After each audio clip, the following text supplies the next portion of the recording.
Hey everyone, it's Joni Young here. Welcome back for another video. Today it's all about how to use and care for the Rigger brush. This one is a size 2 and it's from my line of brushes. I'll have a link below where you can check those out if you like. I'm going to be showing you 4 different ways on how to use this brush today. And you're going to really learn a lot from this video. I know a lot of people out there really don't like using liner brushes or rigger brushes. They find it very difficult. That was the main reason why I wanted to make this video today, to show you how easy it can be and how useful this brush really is. So let's jump in and get started. Okay, so what's really important about these brushes before we begin on how to use them is how to care for them. And they come with a little cap like this. So you want to make sure that when you have a brush that has a little cap like this, you have that for a reason. It's to keep those bristles together and keep your brush like new. So make sure you use it. I know that they're clear and that makes them really easy to lose, right? But I have a great tip for you. If you just put a little bit of paint on them, or something colorful, a little colored piece of tape on it, they'll stand out and you'll be able to find them a lot easier. So that being said, let's get started with the first step of this tutorial. So for these brushes, I like to use a lot of water, and I recommend using a lot of water because they don't hold a lot, right? There's very few hairs in them, so they run out really quickly. So you just want to make sure that you have a lot of water in the brush. And the first thing I'm going to show you how to paint with these is some grass. So I'm going to be taking a little bit of the sap green I've got here. I'll have a full color list below this video. So you want to load it like this and then have a little bit of extra paint on the very tip of the brush, and just going to dunk my brush in the water again and make sure I have enough water on there so I get a nice flow. And I'm going to add some grass here, and I'm just going to use the tip of my brush to start and then push and then let off. Okay, again, and then push and let off. Okay, so I'm starting to run out. I'm going to get more water, load my brush up again, and get a little bit extra on the tip.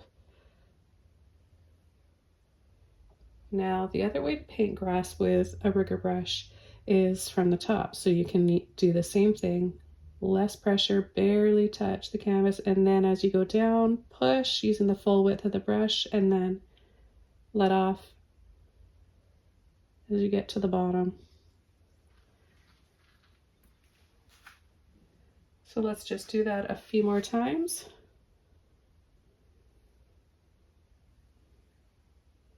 Push, pull, let off.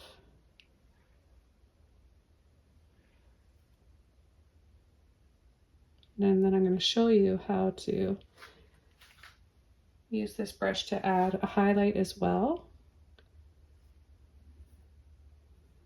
Okay, and you can use these to curve.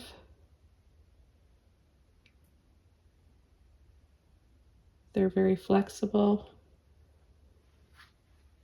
Now we're going to take a little dab of that light green. This is a light olive green. And I'm going to start coming in and applying that over part of the pieces of grass here so that we can get some multi-tones going and add some light.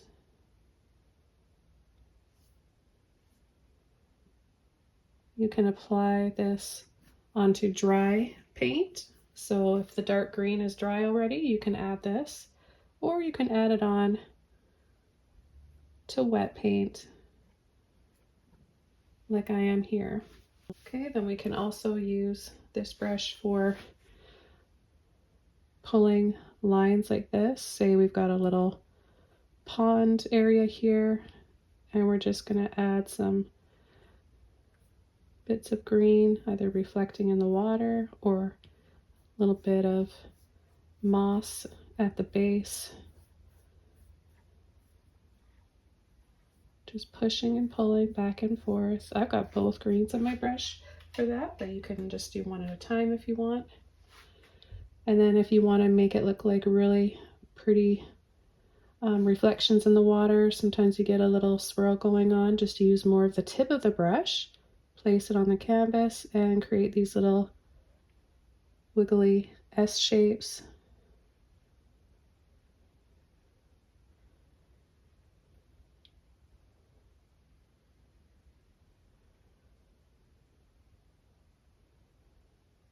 Or tighter together.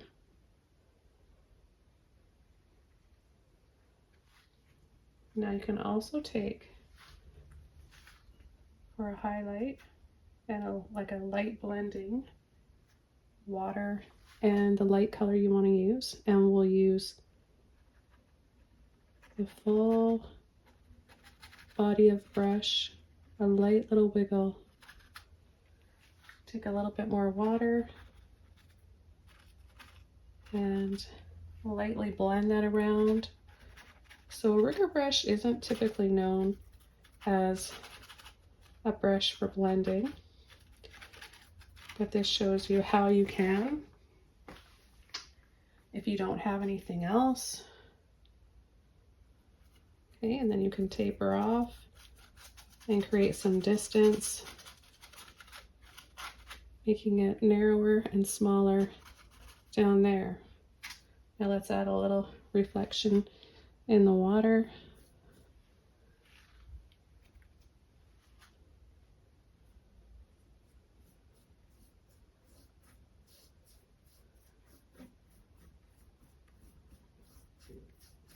Okay, now let's take a little bit of white in with that light green and add a bright highlight. So we're going to do this the same way.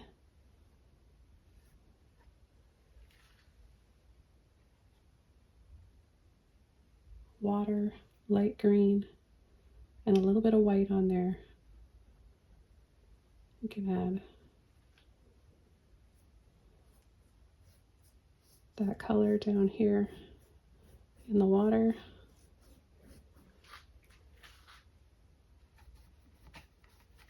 And then extra water and add a little highlight.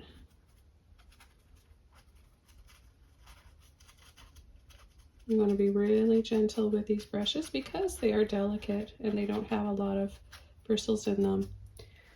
But you can definitely blend with them using them gently like this. You'll need that water though in them. And I'm going to come up top here.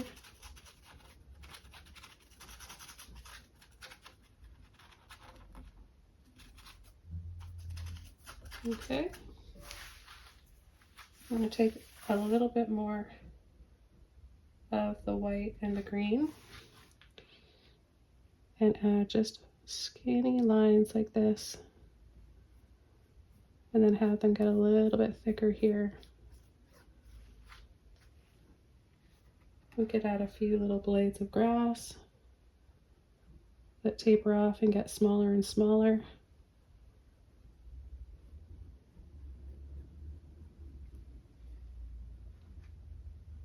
Smaller and smaller, have them just fade away. So these are more in the sunlight, and I'm going to take even more and just have a little bit extra in here, because once it dries it might fade a little bit from all the water that I've used there. And show you how we can also add a few little clouds in the sky.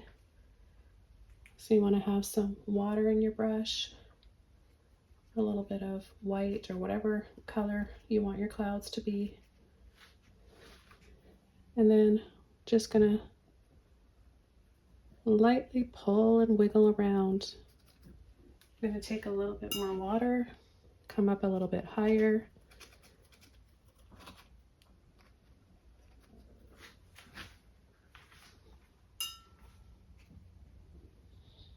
You can come up this way too and make little rings like this, but I like more of a loose, soft blending I'm going to take more water, and that gentle wiggle can also just soften that after with your finger.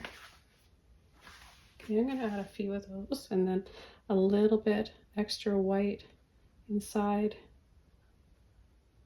Again, you can add it to dry underpainting. If your first base is already dry, you can come in and add this highlight on top of that, or you can add it wet on wet like I am here.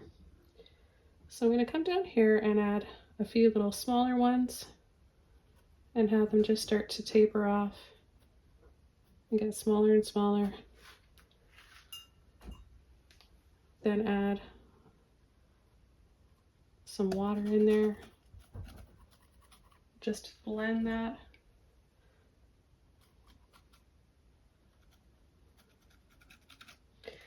So what the water does is it thins the paint out, right? So it'll give you more of a transparent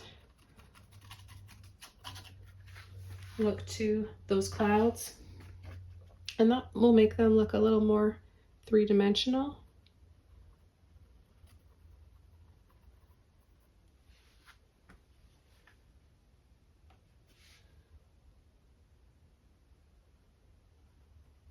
And you can come and just wiggle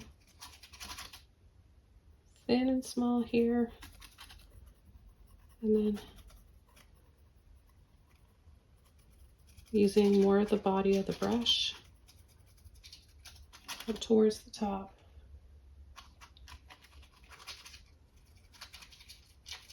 When you have bigger clouds at the top of the sky and make them smaller and smaller, it helps to create that perspective of near and far.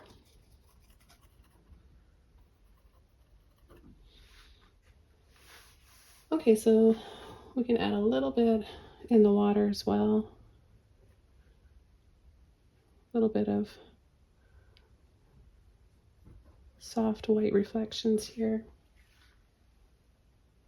Doing it the same way, applying white and then coming in with a little bit of water and gently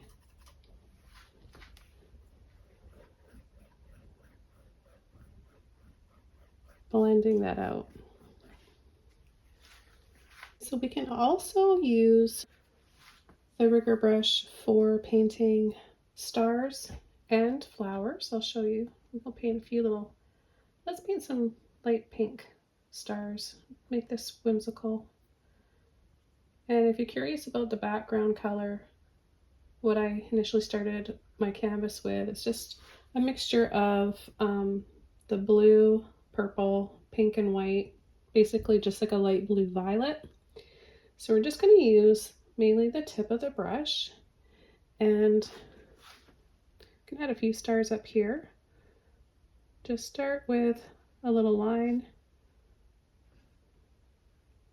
okay, across, and then an X.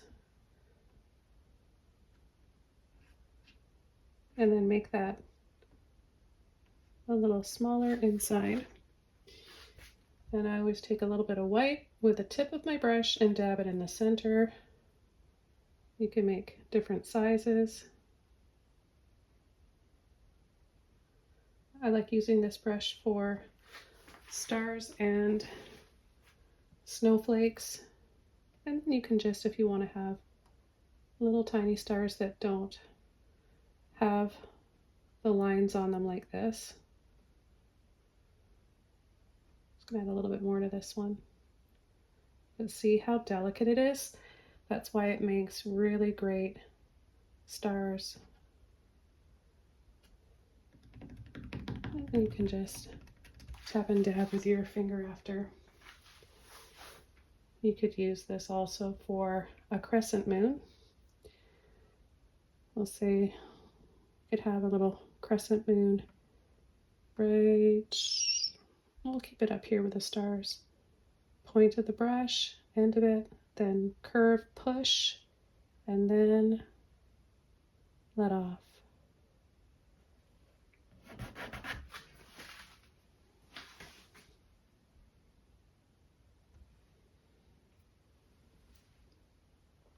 We could also paint flowers with a rigger brush. Just take some of that white and that pink, and we could add a little petal here. Push gently with the end of the brush and then pull in.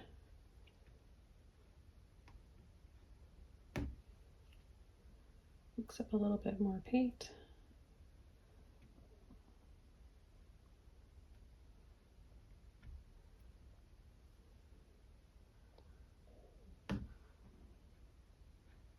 Then make them a little bit smaller there. Gives a little bit more of an angle to the petals. You could add thicker ones depending on how much paint you want to have on your brush. It'll give you a totally different look.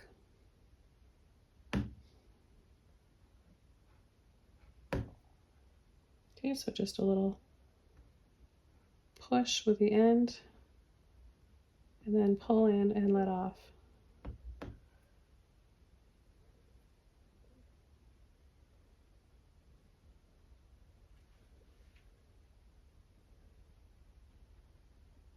And then you can use just the end and add little dabs. Maybe there's just little buds, or we just want the other flowers to be more out of focus, a little blurry.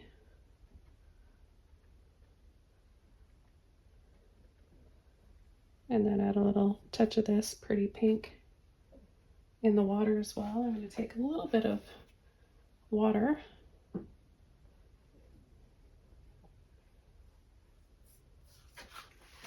Add that in there. I'm going to take a little bit of green on the tip of my brush and use the end of the brush to dab the center of the flowers. I'll demonstrate a few more flowers just because this is starting to look like a pretty painting and I want to add a little bit more. A little bit of water in there.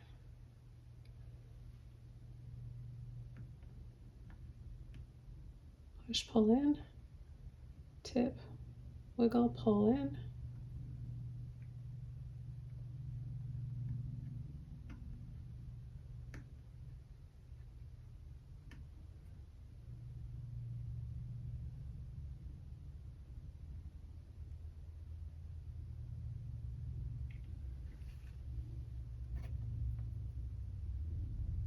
Have patience and take the time to reload your brush.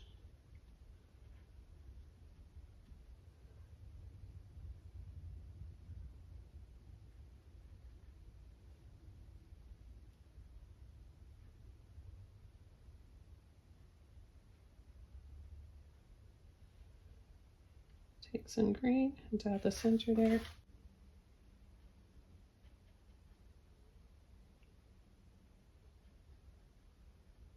We'll add a few more before we move on to the next thing I'm going to show you how to paint using this brush.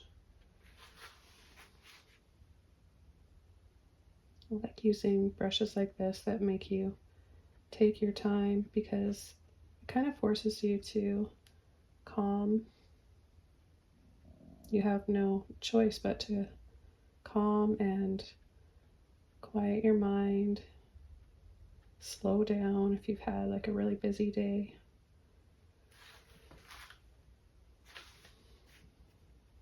You know, a little bit of this in the clouds is pretty too.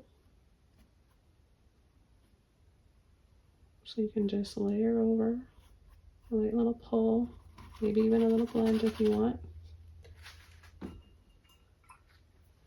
A little bit of water just to soften.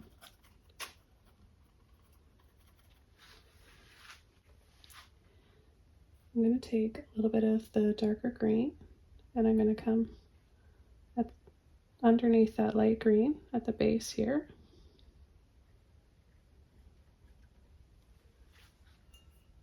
A little bit of water.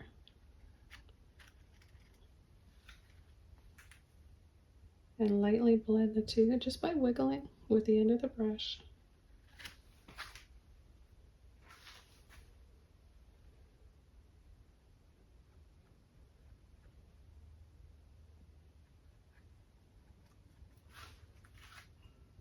I use a little bit more water.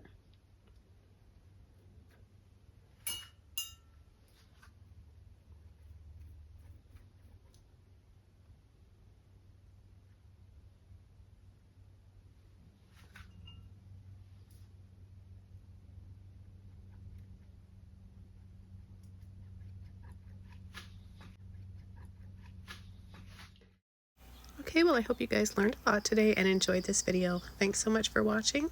Wishing you guys all the best in your art journey, and thanks for being part of mine. See you next time. Bye.